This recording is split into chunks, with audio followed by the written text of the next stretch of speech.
chapter. Chapter 1. Getting the best sleep. A. The perfect bedroom for a good night's sleep. Room designed for better sleep. Imagine your bedroom as a sanctuary. When you walk in, or simply think about your bedroom, it should make you feel relaxed and peaceful. Taking care of your sleeping environment and putting thought into how it looks and feels is important, and could help you welcome more restful nights. Start by decluttering your room and creating a clean and relatively ordered space. Arrange your furniture in a way that feels natural and visually pleasing to you. Keep computers and TVs out so that you come to know your bedroom as a haven for sleep, free of distractions. Choose wall colors that elicit warmth and calm. Pick colors, artwork, and blankets that are soothing to you. Also, take care of the following elements which will improve your sleep. Having complete darkness in your bedroom. Eliminating all noises. Having the optimal temperature so that you don't feel cold or sweat during the night. Darkness. The modern bedroom is full of lights, from glowing computer monitors and clock radios to any number of blinking and glimmering electronic devices like smartphones. The trouble is chronic exposure to light at night leads to a host of health problems. Darkness is needed for a good night's sleep. And the more the darkness, the better it is. If you are having trouble sleeping and your bedroom is not totally dark when you try to sleep, you should take steps to eliminate or, at least, reduce the light. Sleeping in complete darkness is important in getting a good night's sleep because darkness increases the production of melatonin. Melatonin is a hormone produced by the pineal gland in the brain and controls the body's sleep cycle. Melatonin is believed to cause a person to fall asleep faster and sleep better. Research has shown that when you're exposed to light at night, even if it's brief, your leptin level decreases, which makes you hungry in the middle of the night, a phenomenon that wouldn't have been very convenient for our ancestral hunter-gatherers.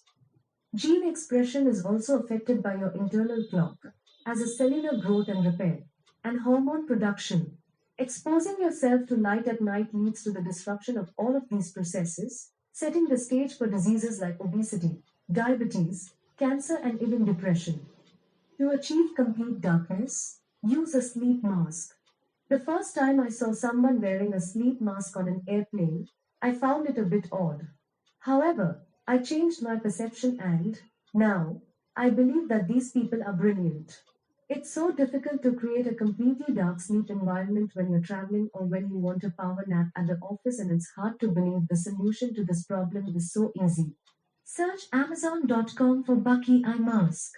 It has a 4.2-star rating. Noises. While you sleep, your brain continues to register and process sounds at a basic level. Noise can disturb your slumber, causing you to wake, move, shift between stages of sleep or experience a change in heart rate and blood pressure, so briefly that you don't remember anything the next morning. Whether sounds disturb your sleep depends on factors such as the stage of sleep you're in, the time of night, and even your feelings about the sounds themselves. Noises are more likely to wake you from a light sleep than from a deep sleep, and tend to be more disruptive in the second half of the night. Not only can noise pollution steal your slumber and make you feel drowsy the next day, there is evidence that sounds such as those from constant, loud urban traffic may have a negative effect on health. According to research published in Environmental Health Perspectives, long-term exposure to traffic noise may account for approximately 3% of coronary heart disease deaths, or about 210,000 deaths, in Europe each year. Scientists concluded that the percentage of affected people is similar in America and Asia. But, how exactly does noise harm your heart? One of the key ways is by elevating stress hormones such as cortisol, adrenaline, and noradrenaline, which, over time, can lead to high blood pressure, stroke, and heart failure. Stages of sleep. Stage 1. Muscles begin to relax. A person drifting in and out of sleep and can be easily awakened. Stage 2. Brain waves slow down, then occasionally speed up in small bursts. Eye movement stops. Stage 3. Brain waves continue to slow down, producing low-level delta waves. These waves are periodically interrupted with faster waves. Stage 4. Delta waves dominate brain activity. Eye movement and muscle activity is minimal. Stage 5. Limbs become temporarily paralyzed. Eye movement increases. Breathing accelerates. Sleepers start dreaming. In order to cancel all the unwanted ambient noises, use earplugs. Earplugs are used very rarely, but they are extremely useful if you want to increase the quality of your sleep both at home as well as in other spaces where sleeping would be impossible. You put the earplugs in, pull your sleep mask over your eyes, and this is how you turn any waiting period into a refreshing and productive use of your time. You can search Amazon for Heroes earplugs. It has a rating of above 4 stars. Optimal temperature. The ideal sleeping temperature that is recommended by every study I have found ranges from 60 to 68 degrees Fahrenheit or 16 to 20 degrees Celsius. But most studies recommend setting your thermostat to about 65 degrees Fahrenheit, 18.5 degrees Celsius, and the American Academy of Sleep Medicine agrees to this, too. Before you go to sleep, your body's internal temperature drops, which promotes deep continuous sleep. Setting your thermostat to around 65 degrees Fahrenheit, 18.5 degrees Celsius, will help your body get to that temperature faster, which will let you fall asleep faster and sleep better. This is why exercising or eating a large meal close to bedtime disrupts your sleep. Both activities raise your body's core temperature. Keep in mind that everyone's ideal sleeping temperature is different, and what's comfortable for you might not be comfortable for your partner. The key is to keep your bedroom at a thermally neutral temperature. According to scientists, thermally neutral means that our body doesn't have to do anything to create heat, shiver, or shed heat, sweat, to compensate for being too cold or too warm. As a general idea, the American Academy of Sleep Medicine suggests think of the bedroom as a cave. It should be cool, quiet, and dark. The easiest way to keep and check all the bedroom variables, cube sensors, Koto. Of course, you can monitor a lot of the existing conditions in your bedroom by yourself, but if you have a busy family life with a spouse, children, and maybe even pets, you know things can get crazy. So, while searching for an intelligent way to keep things within the optimal standards, I came across cube sensors, Koto. Cube sensors, Koto, is a family of smart sensors that monitor your indoor environment and let you know when you can make simple improvements that will keep your home and family healthy. They are revolutionary because they have 7 different sensors measuring air quality, temperature, humidity, noise, light, weather pressure and movement, vibrations. You can get 2, 4 or 6 cube sensors, Koto, and place them in different rooms with different ambient features.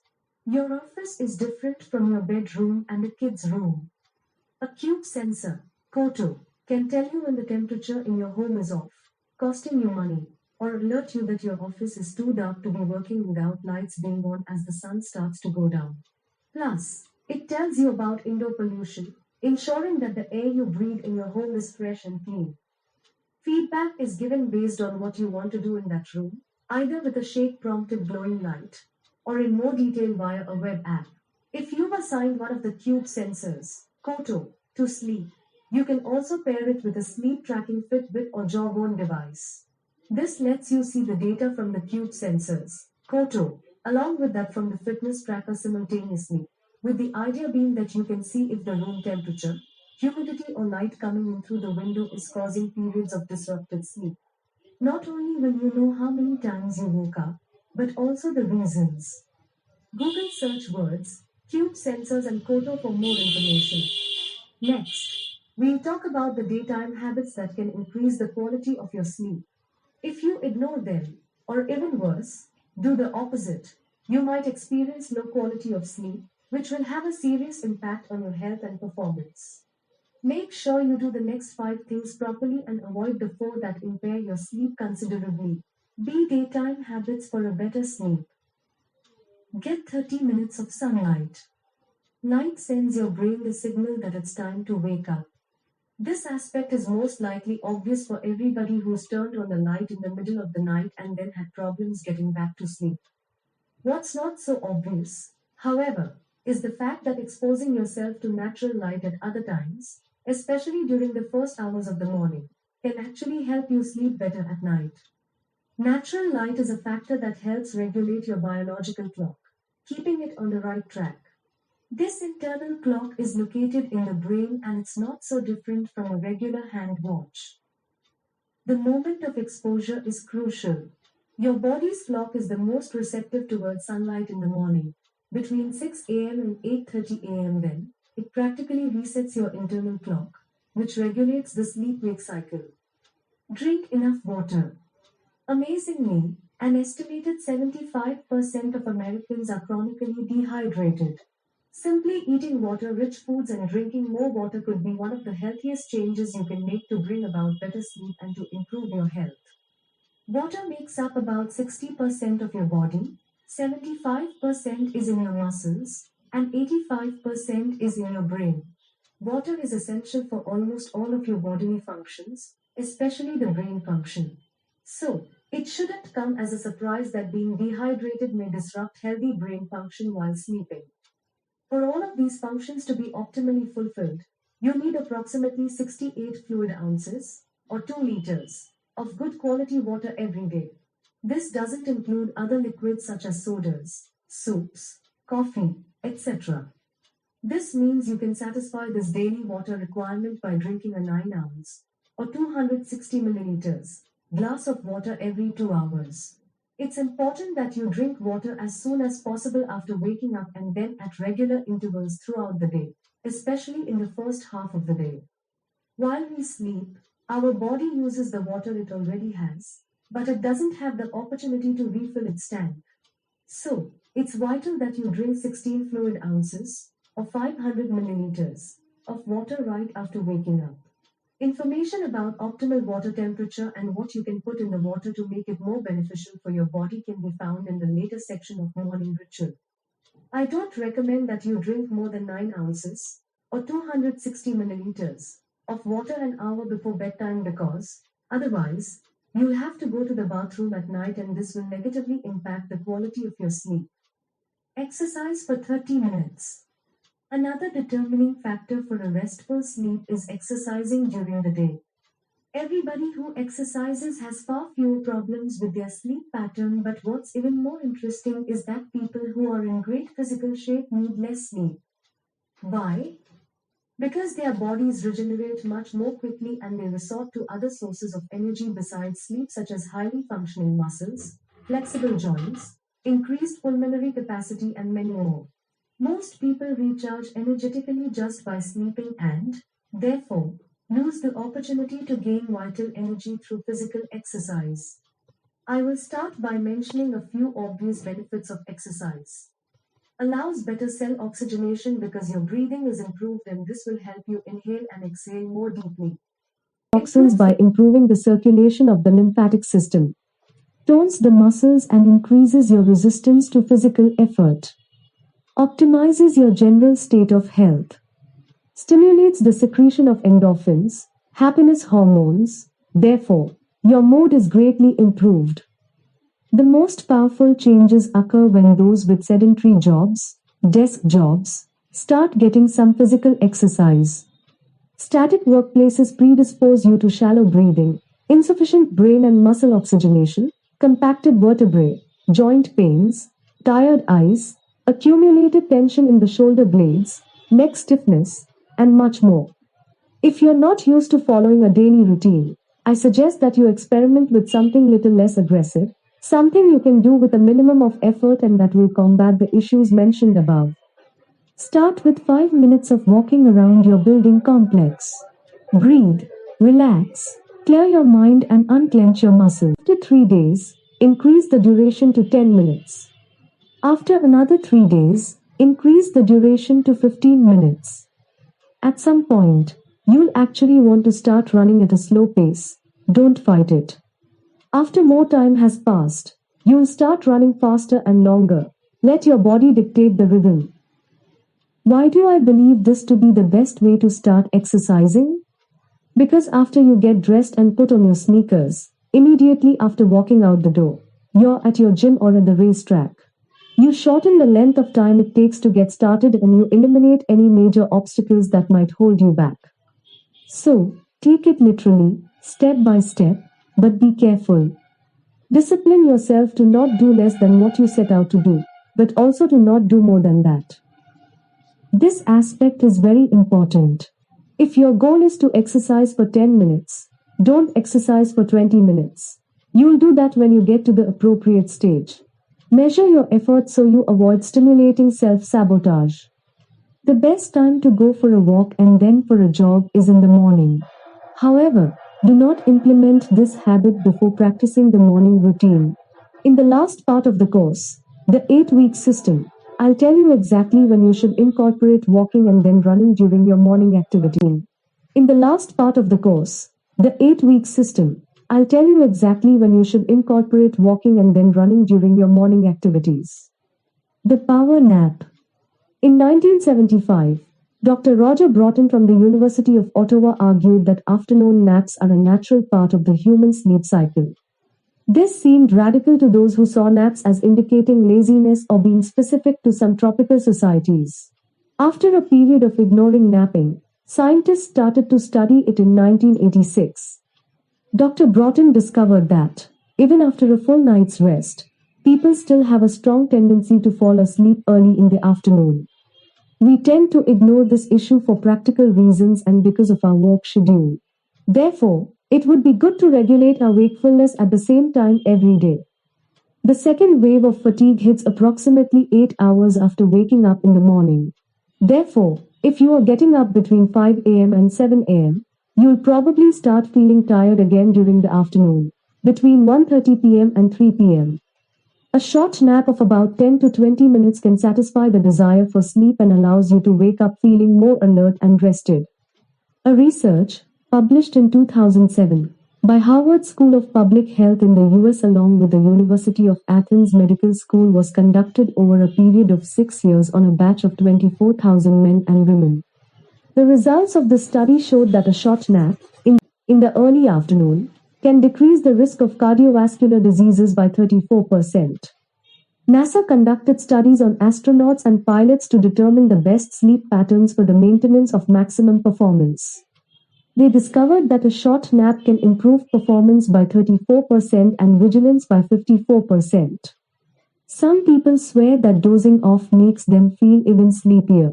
However, a short nap of less than 20 minutes should perk almost anybody up.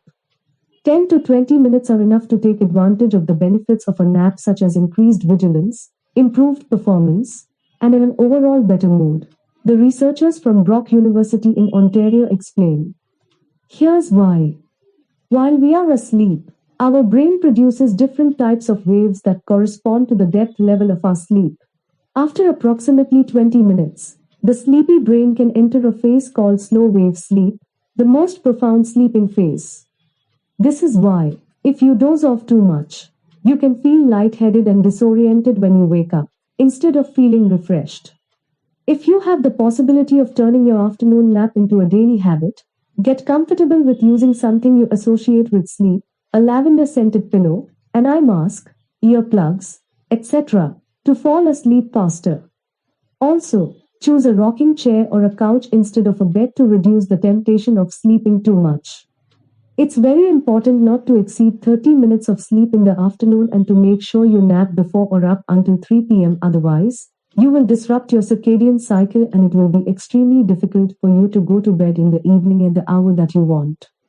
As a side note, our internal circadian cycle regulates the timing of periods of sleepiness and wakefulness throughout the day. It's our internal clock that keeps us in sync with our natural rhythm of being. If you want to sleep the exact optimum amount of time every afternoon, follow these steps. Grab a set of keys or a small metallic object. Sit or lie down in a comfortable position but extend the hand that's holding the metallic object outwards, away from the bed or armchair so that after you fall asleep, the keys or that object will fall to the ground on a hard surface and produce a loud noise. Right when your hand relaxes, you enter the deep sleep phase and this is the best time to wake up before your body starts producing analgesics for the fourth stage of deep sleep. To return to your usual rhythm quickly, after taking a power nap, Add the following 3 steps to your routine. Drink a cup of coffee right before you take the nap. Your body needs approximately 20 minutes to absorb and assimilate caffeine, thus helping you wake up exactly after 20 minutes. Drink a glass of water at room temperature right after waking up to get fluid into your blood and help it oxygenate better.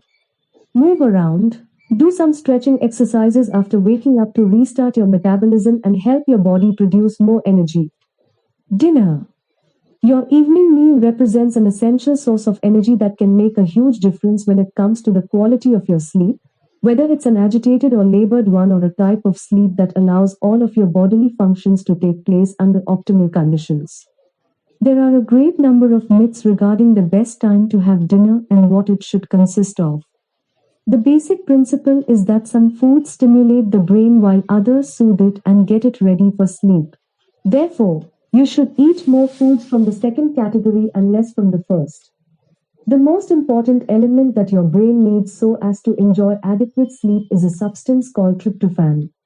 It's the raw material that your body uses to produce serotonin and melatonin, two substances that induce sleep. Hence, you should avoid meals rich in protein, which stimulate the brain, before going to bed. For a peaceful and restful sleep, you should also avoid hearty meals less than 4 hours before going to bed, for example steak and potatoes or other dense nutritional dishes.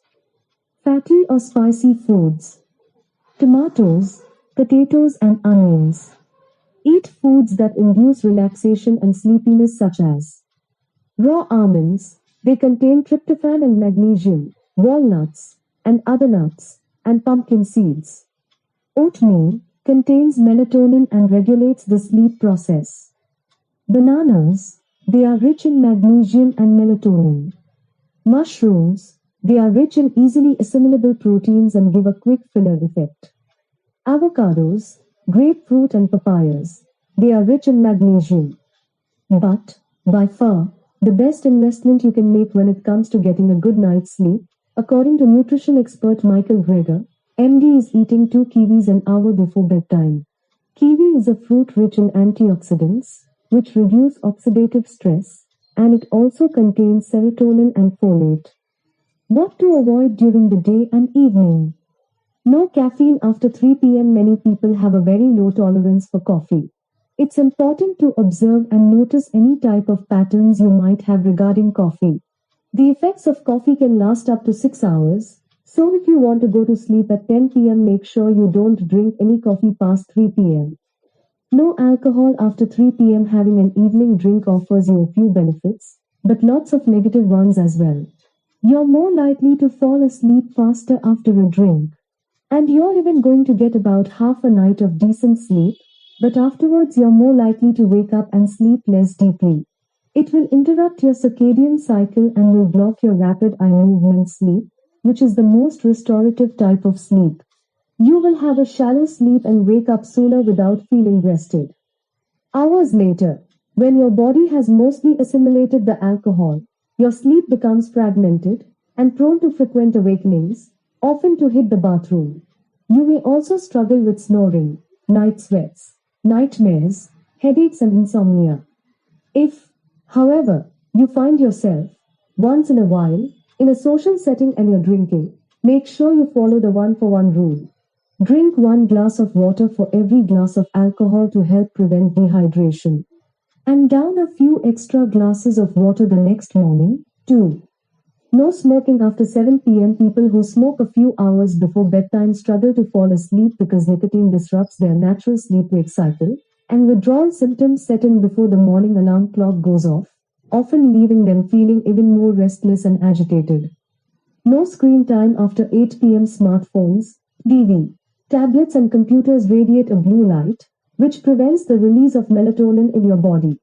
Melatonin, a hormone that helps you fall asleep, should be released at the right time so that you fall asleep quickly each night. You have 2 options for stopping the blue light from keeping you up at night. The first, and perhaps the better option, is to set a specific time to turn off all blue light devices, generally about 2 to 3 hours before retiring to bed.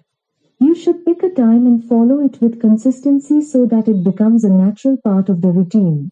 Your mind will relax, release melatonin, and be much better prepared to fall asleep when you want to. Another option, though less convenient, is to wear blue blocking sunglasses, which can be useful if you absolutely must look at any of these screens before getting some shut-eye. But all in all, simply limiting your exposure to blue light altogether before bed is probably the better idea.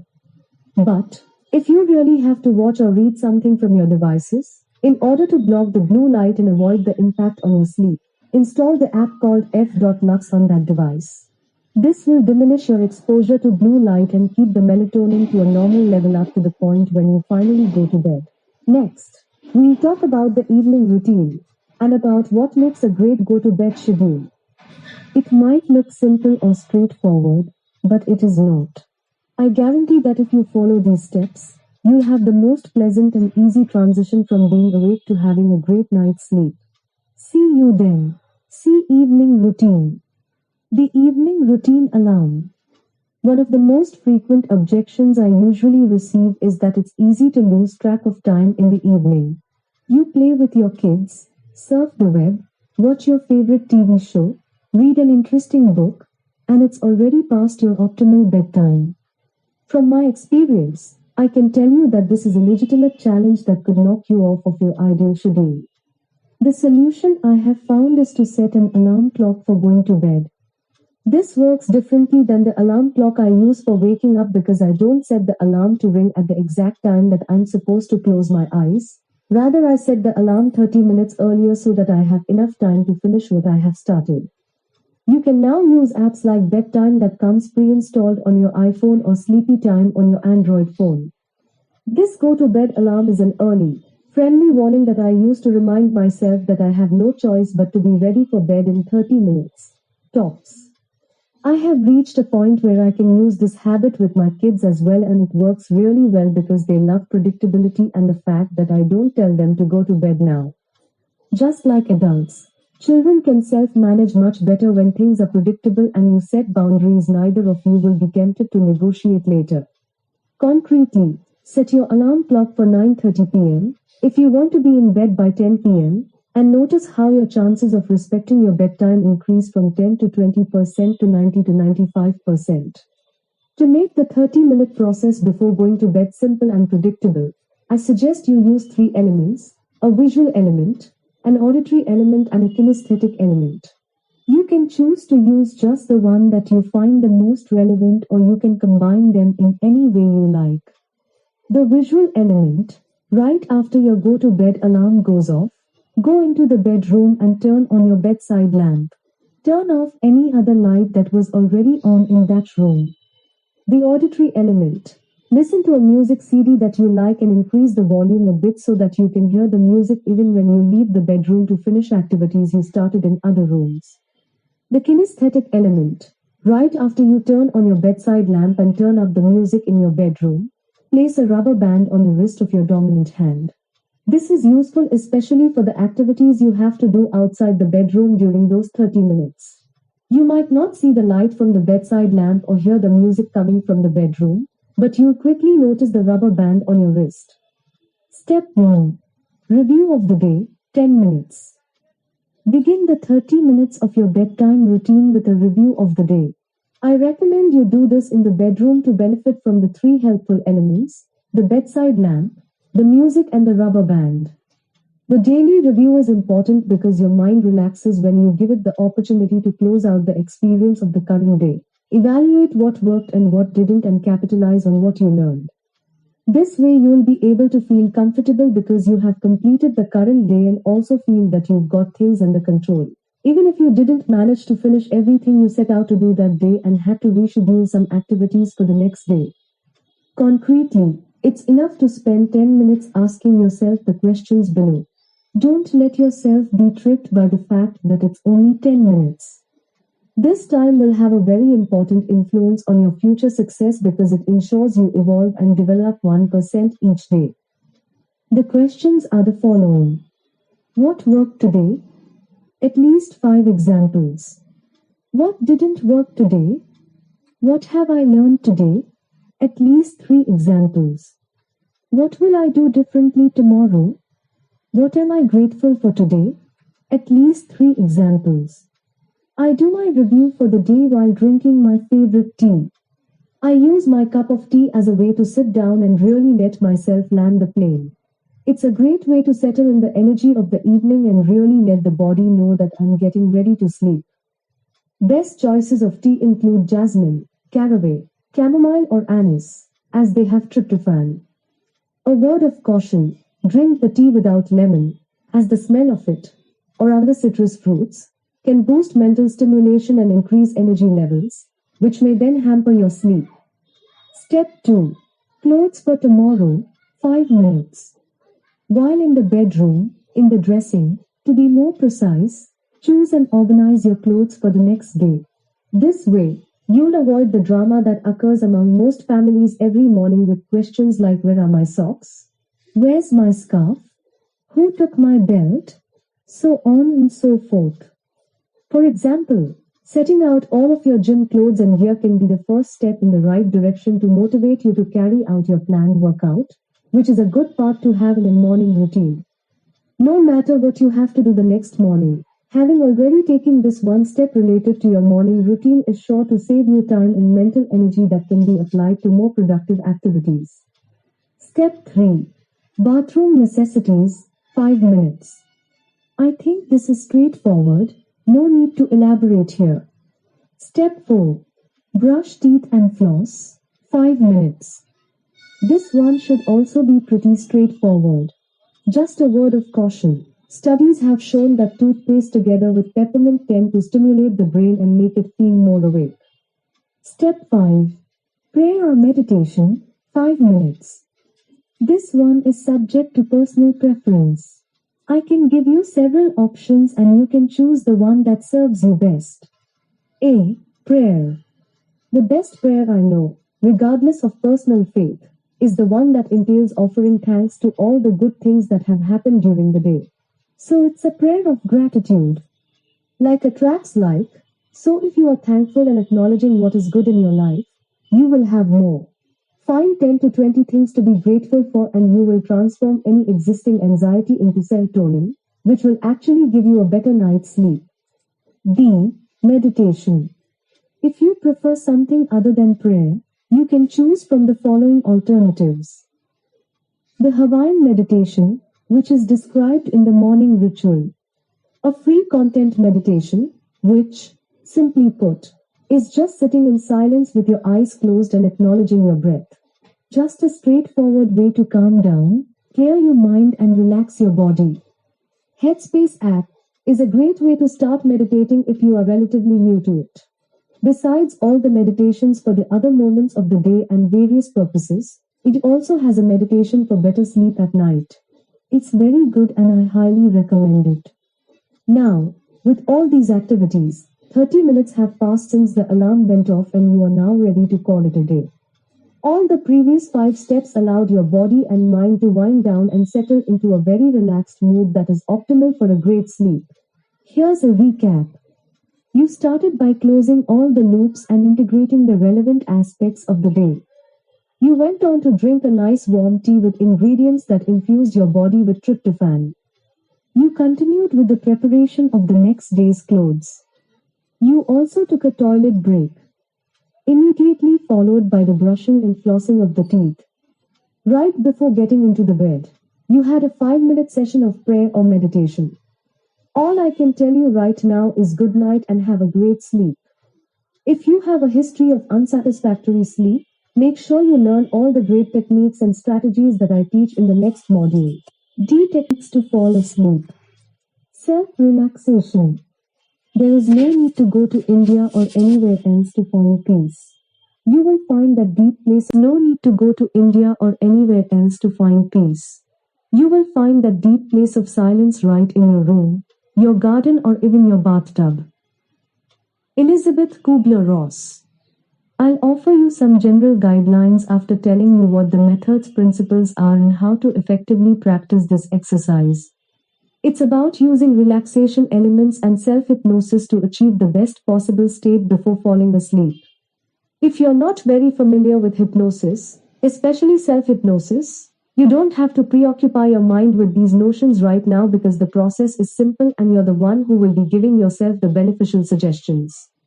All you have to do is lie down on your bed, on your back, with your hands and legs extended, without crossing them, and breathe regularly.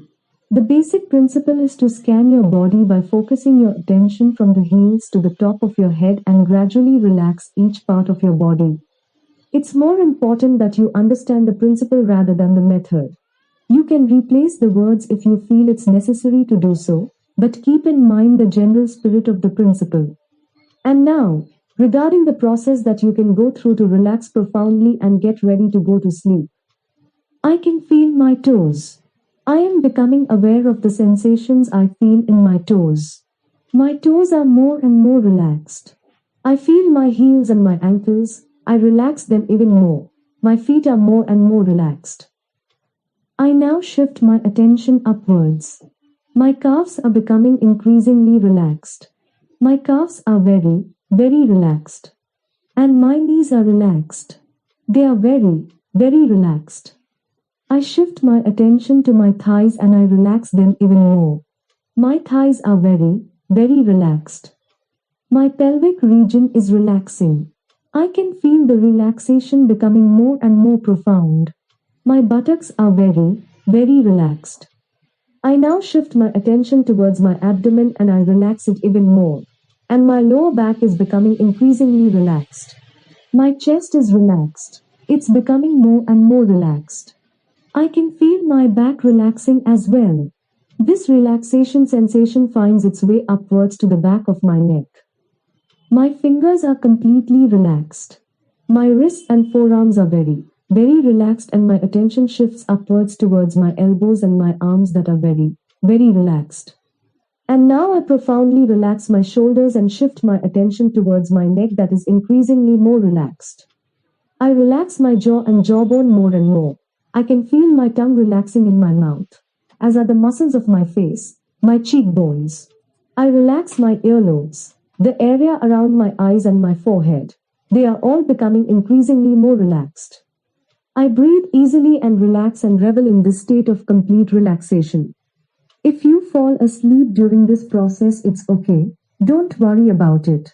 The goal here is not so much finishing the process as it is putting yourself in a state of deep relaxation. I'll say it once again because it's essential. It's very important that you focus your attention in each moment on exactly the area that you wish to relax. It's much simpler than it seems when you actually practice it. So good luck. Positive affirmations and emotional freedom. Forgiveness is the fragrance that the violet sheds on the heel that has crushed it. Mark Twain. Next, I would like to tell you about the easiest and most simple way of falling asleep peacefully.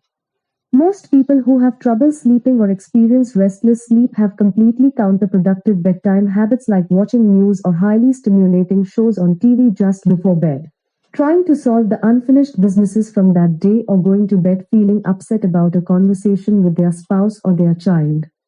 What I suggest you do now is take a closer look at what you do right after getting in bed and preparing yourself to close your eyes. Do you think about good things or bad parts of the day?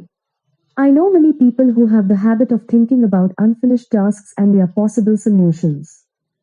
This habit predictably generates anxiety and stress. This habit wouldn't be much of a problem if it actually worked and they would find valid solutions to the problems they're thinking about. But when you're in that semi-conscious state, your thinking is not structured and, most likely, the most frustrating thing is that if you did find a viable solution, you wouldn't be able to remember it in the morning, unless you wrote it down right then and there. I believe the time before you go to bed should be spent differently. To be more specific, the most beneficial way is to release any anxiety you might feel in your body and achieve a state of calm, relaxation and emotional comfort. And the best way to release anxiety and fall asleep and calm down is by practicing an emotional release exercise immediately after your head hits the pillow. This method is very useful for those who have a very active mind before going to bed. In essence, what you do is you repeat 4 affirmations that put you into a relaxed state and connect all 4 intelligences: physical, mental, emotional and spiritual. Tell these affirmations to yourself and you imagine taking a shower on the inside and releasing any trace of discomfort and anxiety. The 4 affirmations you'll repeat while feeling the corresponding emotions are: 1. I release any negative emotions or thoughts that I have gathered throughout the day. 2. I am grateful for everything I have learned and I am content with everything I have accomplished today. 3. I will have a restful sleep and an excellent day tomorrow. 4. I am relaxing more and I am getting ready to fall asleep. Therefore, I encourage you to practice this process as soon as your head hits the pillow. This way you will give your system the opportunity to harmonize and find the calm and relaxation that will make it easier for you to have a restful sleep. You can repeat these affirmations in your head until you fall asleep. Try not to think about anything else and repeat these affirmations thinking about what they mean to you and what the personal significance is. The 4-step process you can do if you can't sleep. After you're in bed. Have you ever experienced a time when you simply couldn't fall asleep even though you were very tired? Remember the last time you had difficulties in making a payment? Or the time your kid had a very important exam coming up the next day? Or the time you had your annual checkup and didn't know how the results will turn out? All these instances come with a very high emotional roller coaster. I know a lot of ways that can help you relax or resolve the issues that are keeping you from sleeping and generating a state of anxiety. Depending on how serious the issue is, you can follow one or more steps from the process I described below. I have tested this process for myself and my coaching clients have tried it out as well. I can't guarantee you that it will work 100% of the time, but I can tell you that the success rate of this process is somewhere around 90%. The other 10% may need medication or specialized interventions. What I'm actually trying to say is, why don't you take advantage of a process that has a 90% success rate? Test this process and if it doesn't work for you no matter how many times you try it, then you should address the issue by seeking out professional help. If you truly have trouble sleeping, I'm curious to know what your feedback will be after practicing this process. Let's get to work and see what the steps are. Step 1. Paradoxical intent. The paradoxical intent is a method that's quite easy to put into practice and also inexplicably effective. All you have to do is get into bed. Close your eyes and try to stay awake for as long as you can. It's very important that you keep your eyes closed and concentrate on staying awake. Thus, you should focus your attention on a single element, eliminate any other thoughts and start to gently fall asleep. As a side note, paradoxical intention is a cognitive technique that consists of persuading yourself to engage in your most feared behavior. In the context of sleep problems, this type of solution is based on the idea that the pressure to fall asleep inhibits sleep itself. Paradoxically, if you stop trying so hard to fall asleep and instead try to stay awake for as long as possible, the anxiety is expected to diminish. Thus, sleep may occur more easily. Step 2. Relax. If you have already spent 20 minutes in bed and you still haven't been able to fall asleep using the paradoxical intent, it might be necessary for you to get up and do some of the following. Make yourself a nice cup of jasmine tea and add honey to help your body release melatonin. This substance will induce a state of sleepiness that will help you fall asleep. Alternatively, you can drink chamomile, anise or caraway tea. Relax and practice visualizing your body from head to toe. Listen to relaxing music. There are a lot of playlists of this type on YouTube. Just search using the phrase music for sleep. Moreover, it's important for you to know that if you have trouble sleeping, watching TV before going to bed is not recommended.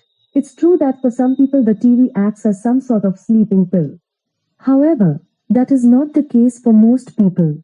Furthermore, it induces low-quality sleep because of the subconscious suggestions that you receive just before going to bed. So, best is to avoid watching TV at least by 2 hours before going to bed. Also, because of the noise, the TV, which you left on, might wake you up in the middle of the night, thus interrupting your sleep. At the same time, the light projected off the TV screen prevents the release of natural analgesics in your body that are necessary for falling asleep. Step 3. Take the load off. If you're not able to fall asleep even after drinking tea, listening to relaxing music and visualizing, it might be time to let go of the things that are stressing you out. Therefore, grab a piece of paper and ask yourself, what is the thing that is keeping me from falling asleep? After you answer the question and you unload any feelings of stress or anxiety, you'll most likely find yourself in a peaceful state, conducive for sleep. Find as many reasons as you can to convince yourself that the pessimistic scenario you've envisioned will not come to life. Find as many elements as you can that will fill you up with strength. Step 4. Paradoxical intent. After releasing from your system anything that was keeping you from sleeping, you can go back to bed and practice the first step. Now, you'll most certainly be ready to fall asleep. It's very important that you avoid looking at the watch during all this time because doing so will stress you out even more. Next, make sure to read and rate your sleep according to the Great Sleep Checklist. Print it out and use it daily to see if you are on the right track. This way, you can track any slip-ups easily. Use it and improve your sleep, starting today. The Great Sleep Checklist. During the day. 1. Did you wake up this morning at the time you had planned to last night? 2. Did you manage to wake up immediately after the alarm clock went off? 3. On a scale of 1 to 10, how rested did you feel this morning right after getting out of bed? 4. Did you expose yourself to natural sunlight for 30 minutes between 6 a.m. and 8:30 a.m.? 5. Did you drink at least 68 fluid ounces of water during the day? 6. Did you exercise for at least 30 minutes today? 7. Did you avoid drinking coffee after lunch? At night, before going to bed. 1. Did you set out to be in bed by 10 p.m.? 2. Did you set your alarm clock 30 minutes before the hour you would like to be in bed by? 3. Did you eat at least 4 hours before going to bed? 4. Did you especially eat vegetables and fruits that stimulate the production of melatonin, bananas, nuts or kiwis? 5. Did you avoid drinking alcohol, coffee, eating chocolate or smoking before going to bed? 6. Did you set your alarm clock so that you were able to sleep between 7 and 8 hours? 7. Do you have a pillow that helps you relieve any tension you might feel along your spine? 8.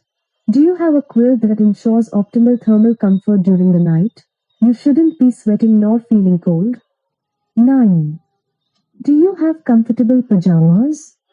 10. Is your room quiet? If you hear any external noises you can't control, do you use earplugs? 11. Is the room temperature between 60 degrees Fahrenheit and 68 degrees Fahrenheit? 12. Is your room dark during the night?